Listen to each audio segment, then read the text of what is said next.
Et si la révolution, la vraie, ne se jouait pas dans les urnes, mais à l'abri des regards, dans un convoi sous haute surveillance traversant les frontières africaines au petit matin? Imaginez la scène. Une colonne militaire inédite avance à l'aube, franchissant la frontière du Ghana pour pénétrer au Burkina Faso. Sa cargaison, une valeur dépassant 6 milliards de francs CFA en équipement flambant neuf. Ce n'est pas une fiction. Motos grondantes, drones scrutant la route, véhicules blindés miroitant sous la lumière pâle, radios sophistiquées, tout évoque un film d'action. Mais c'est bien la réalité, celle d'un pays en pleine transformation. Devant les caméras, la remise officielle ne ressemble en rien à une simple livraison. C'est un signal fort, un renversement d'équilibre. Plus qu'une stratégie, c'est une nouvelle posture.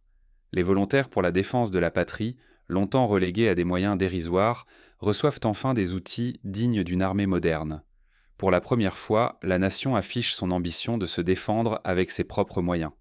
Mais ce qui fascine, c'est le secret qui entoure l'opération, la taille hors norme du convoi, l'électricité qui traverse les rangs des soldats et des officiels. Analyse et spéculation fusent, simple transaction ou début d'une révolution silencieuse. Pour certains, il ne s'agit que d'un lot d'armes et de blindés de plus.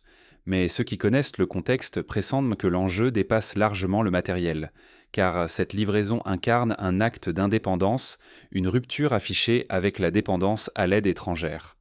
Le Burkina Faso, à travers ce geste, affirme sa volonté de tracer sa propre voie, de s'adresser au monde en son nom, sans traducteur ni tuteur. Ignorer l'importance de ce convoi, ce serait passer à côté d'un basculement profond, non seulement pour le Burkina Faso, mais peut-être pour l'ensemble de l'Afrique de l'Ouest. Ces blindés et ces drones posent en filigrane la question de la souveraineté et du rapport de force avec l'extérieur, sous nos yeux. Comme lors de la révolution de Thomas Sankara dans les années 80, un geste matériel devient le symbole d'une volonté politique plus vaste. Mais comment ce convoi a-t-il vu le jour et pourquoi arrive-t-il précisément maintenant ? Pour comprendre, il faut remonter aux coulisses d'une décision politique inédite, façonnée par des décennies de crises, de résistance et d'interventions étrangères. Pourquoi le Burkina Faso semblait-il prisonnier d'un cercle infernal, incapable de rompre avec l'instabilité, la violence et la dépendance ? Cette question hante les générations depuis plus de 40 ans. Dès les années 80, après le coup d'État qui a porté Sankara au pouvoir, l'espoir d'une indépendance réelle a été étouffé par des ingérences, des pressions diplomatiques et des promesses d'aide conditionnées. Le pays n'a jamais eu le luxe de choisir librement son destin. Depuis plus de 40 ans, le pays vit sous la menace permanente de groupes armés. Les forces de sécurité, mal équipées et souvent dépassées, affrontent une insécurité croissante avec des moyens dérisoires. Cette fragilité trouve ses racines dans une dépendance profonde à l'aide étrangère, en particulier occidentale, qui a longtemps dicté les priorités politiques et militaires du pays. Dans les villages, le désespoir s'installe. Soldats comme civils se sentent abandonnés. Face à des insurgés mieux armés et mobiles, l'armée burkinabé peine à protéger les populations et les zones les plus reculées. Chaque semaine, des attaques sanglantes font des dizaines de morts. Des villages disparaissent, écoles et marchés ferment, la vie se fige. Des témoignages font état de familles entières fuyant à pied, laissant derrière elles maisons et souvenirs, dans l'espoir d'un refuge plus sûr. Année après année, l'insécurité s'aggrave. La pression monte sur le gouvernement, accusé d'inaction et de soumission à des solutions imposées de l'extérieur. L'urgence devient vitale, il ne s'agit plus seulement de défendre des vies, mais de préserver l'existence même de la nation. Un professeur de lycée de Dori confie qu'il n'a pas vu ses élèves depuis 6 mois, car l'école est devenue trop dangereuse. Dans ce climat brûlant, une figure se détache, le capitaine Ibrahim Traoré. Jeune, charismatique, décidé à rompre avec le passé, il incarne pour beaucoup l'espoir d'un renouveau. Il symbolise la volonté de tourner la page de la dépendance et de forger un avenir souverain, malgré les risques. Comme Patrice Lumumba au Congo, Traoré incarne le rêve d'une jeunesse qui refuse la fatalité. Mais le danger est immense. Persister dans la dépendance, c'est risquer la perte de vie, mais aussi du droit fondamental de choisir l'avenir du pays.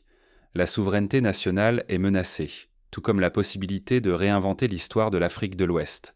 Dans le passé, le Mali et la Guinée ont payé cher leur défiance envers les puissances occidentales, sanctions, isolement, parfois même déstabilisation interne. C'est dans cette impasse qu'arrive un convoi militaire d'une valeur de 6 milliards de francs CFA.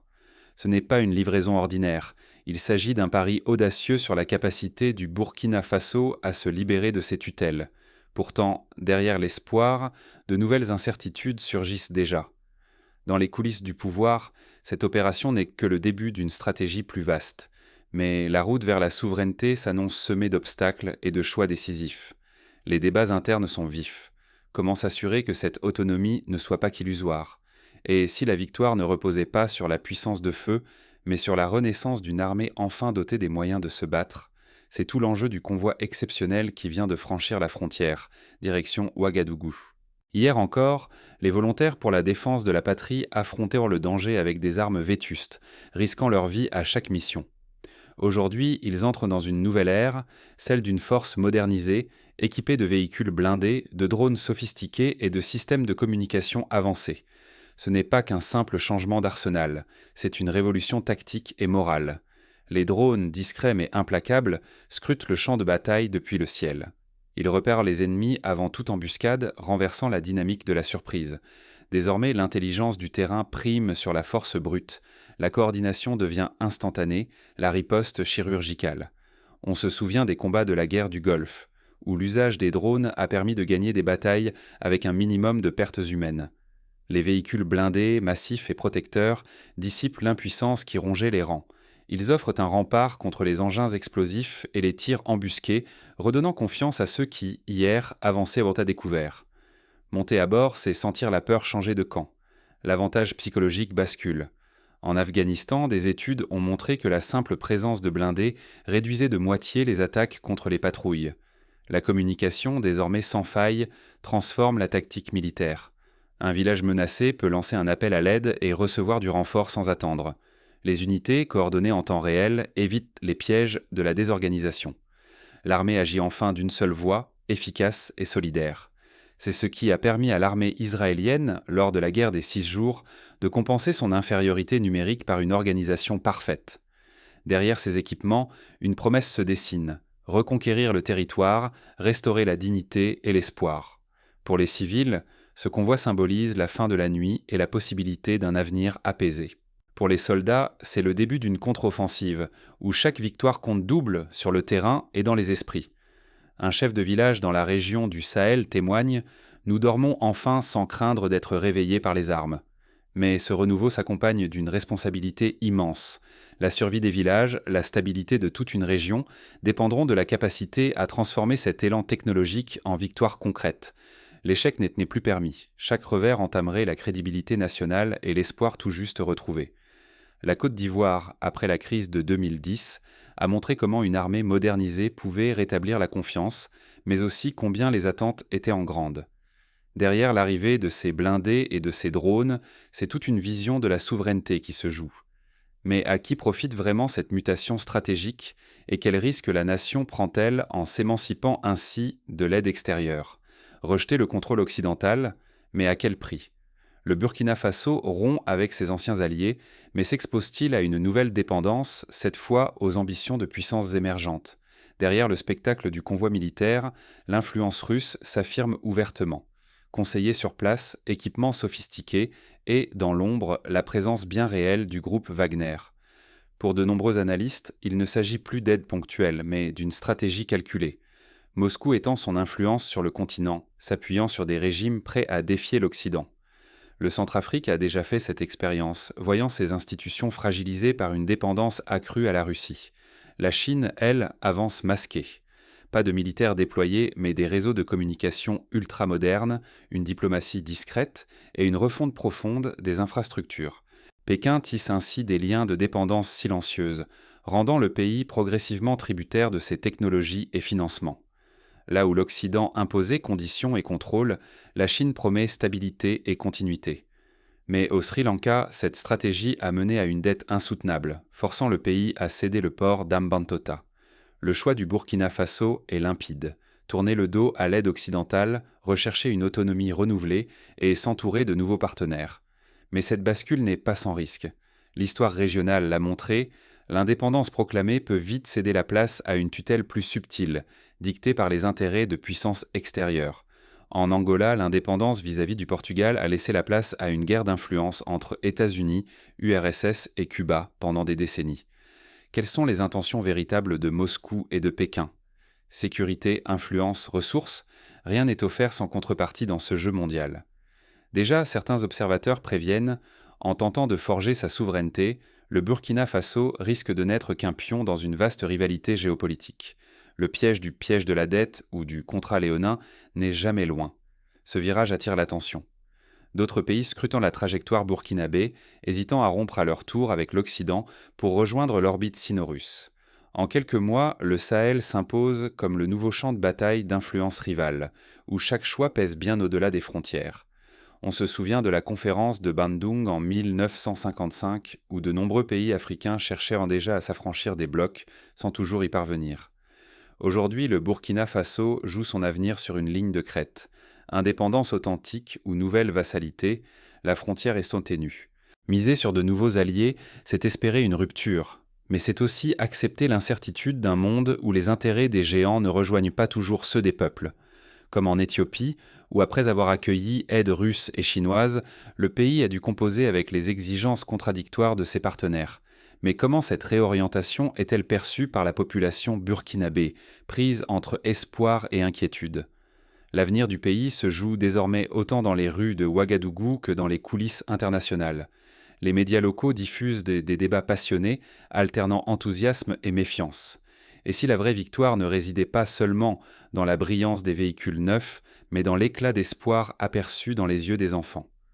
Pour la première fois depuis des mois, ils franchissent à nouveau la porte de leur école, le cœur battant, presque étonnés d'être là. Un instituteur de Fada Ngourma raconte « Les élèves reviennent, ils chantent, ils jouent. Dans les villages, longtemps paralysés par la peur, la vie reprend lentement. Les marchés bruissant à nouveau, les enseignants rallument la craie et les étals se remplissent beaux de couleurs. Pour beaucoup, la sécurité n'est plus un mirage. Elle se vit chaque matin dans la routine retrouvée. Une vendeuse de légumes explique qu'elle n'a jamais vendu autant de tomates depuis 2 ans. À Ouagadougou, comme dans les hameaux reculés, la silhouette du soldat burkinabé dit tout du changement. Casque bien arrimé, gilet ajusté, radio serré contre la poitrine, il incarne désormais le respect et la confiance. Fini l'époque du combattant démuni.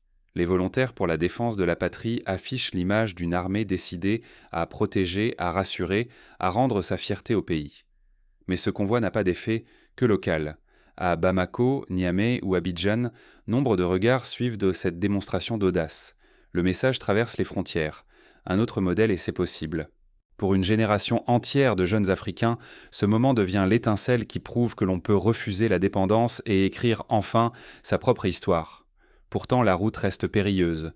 S'ouvrir à des alliés venus de Moscou, d'Ankara ou de Pékin, c'est risquer de changer de tutelle sans vraiment s'en affranchir. L'histoire africaine regorge d'illusions perdues et d'amitiés ambiguës. La vigilance est de rigueur. L'indépendance ne s'offre pas. Elle se conquiert, choix après choix, dans la clarté et la constance. Le Nigeria, dans les années 70, a cru pouvoir échapper à toute influence, mais s'est vite retrouvé au centre de rivalités internationales pour son pétrole. Ce convoi de 6 milliards de francs CFA n'est pas un aboutissement, mais le point de départ d'une ambition nouvelle, bâtir une Afrique digne, unie, souveraine. Il faudra transformer ce symbole en acte, en paix durable, en futur, à la hauteur des rêves burkinabés. Pour cela, plusieurs étapes concrètes s'imposent. Instaurer une transparence sur les contrats d'armement, renforcer la formation des soldats et des cadres civils, mettre en place des mécanismes de contrôle citoyen et favoriser l'émergence d'une industrie locale de la défense. Derrière les caméras et les slogans, c'est l'avenir du pays qui se joue. Paix, prospérité, dignité. Tout dépendra de la capacité collective à transformer ce jour en progrès véritable pour la population. Les ONG locales et les comités de village pourraient en jouer un rôle clé pour surveiller l'usage du matériel, dénoncer les abus et garantir que la sécurité serve le développement. Mais derrière le symbole, la question demeure: comment éviter les pièges du passé et garantir que cette renaissance ne soit pas qu'un feu de paille ? Le chapitre suivant s'ouvre sur les premiers défis concrets de cette indépendance nouvelle. Il faudra rester vigilant face aux promesses des nouveaux alliés, négocier chaque accord avec fermeté et transparence et garder à l'esprit que la véritable souveraineté s'ancre dans la légitimité populaire. Le convoi vient d'arriver, mais la route, elle, ne fait que commencer. Qui tiendra la plume pour écrire la suite ? Il appartiendra à chaque Burkinabé, du simple citoyen à l'officier, de s'emparer de ce moment historique et de le transformer en progrès réel. Ouagadougou a vu défiler, il y a quelques jours, des dizaines de motos, d'autobus, de blindés rutilants et de radios dernier cri. Valeur totale annoncée, 6 milliards de francs CFA. Au-delà de la puissance de feu, c'est un geste politique. Le Burkina Faso affiche sa volonté de rompre avec l'ancienne dépendance, de choisir ses partenaires, de tracer sa propre trajectoire. La tentation est grande de voir dans ce convoi la victoire tant attendue, la preuve d'une indépendance enfin arrachée. Ce serait une illusion dangereuse, car changer de tuteur ne suffit pas à garantir la liberté. Sous l'éclat des nouveaux alliés, un piège demeure, celui de troquer une dépendance visible contre une autre, plus insidieuse mais tout aussi pesante. L'histoire récente du continent regorge de ces révolutions déçues, où l'émancipation affichée masquait de nouvelles chaînes. En Algérie, après l'indépendance, le pays s'est retrouvé vite confronté à de nouveaux rapports de force, notamment avec l'Union soviétique. Le défi véritable ne fait que s'ouvrir. Saurons-nous distinguer le symbole de la réalité ? La modernisation militaire n'est qu'un pas un aboutissement. Il faudra que les Burkinabés gardent les yeux ouverts, refusent l'autosatisfaction et questionnent chaque choix. La souveraineté ne se proclame pas, elle s'éprouve jour après jour dans la vigilance et le débat. Il faudra surveiller de près les nouveaux accords, débusquer les clauses occultes et ne jamais perdre de vue les chemins d'influence qui se glissent derrière le matériel flambant neuf. Mais ce soir, tandis que les camions se dispersent dans la nuit, une question s'impose. Qui écrira les prochaines règles du jeu ? Le Burkina Faso vient de prendre un risque immense, il s'offre une chance. À chacun de refuser l'aveuglement, de s'emparer du débat, de ne pas laisser les symboles étouffer la réalité du terrain. L'indépendance commence là où une nation refuse de céder au mirage de puissance. Les regards se tournent déjà vers l'avenir. Une seule certitude, rien n'est définitivement écrit. Le chemin vers la souveraineté reste semé d'embûches, mais il s'ouvre à celles et ceux qui osent de questionner, débattre et surtout rester lucide. Et si demain, ce convoi devenait le point de départ d'une Afrique qui, enfin, se tient debout, fière,